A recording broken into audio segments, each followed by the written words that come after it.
Let's solve the square root equation. The square root of 5x minus 4 equals x.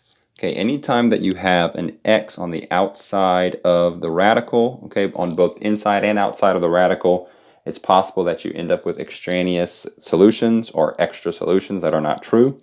Okay, so we're going to work this out the same way. Let's square both sides to get rid of the square root.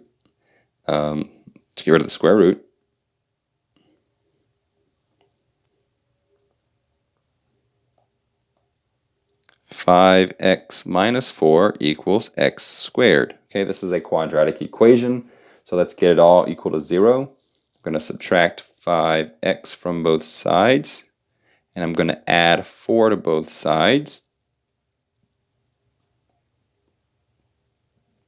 So I have 0 on the left, x squared minus 5x plus 4 on the right. Okay, let's see if I can factor this. Well, since it's an understood 1, it should be pretty easy to factor. I need two numbers that multiply together that equal 4, but add together to equal a negative 5. They multiply together to equal 4, but they add together to equal a negative 5. About negative 1 and negative 4, right? Negative 1 times negative 4 is a positive 4. Negative 1 plus negative 4 is a negative 5. Okay, set these each individually equal to 0. So I end up with 1 and 4. Now remember, I have to check to make sure these actually work. Okay, so let's plug them in one at a time. Let's use a different color. So the square root of 5 times 1 minus 4 equals 1, right? That's me plugging in 1 for x.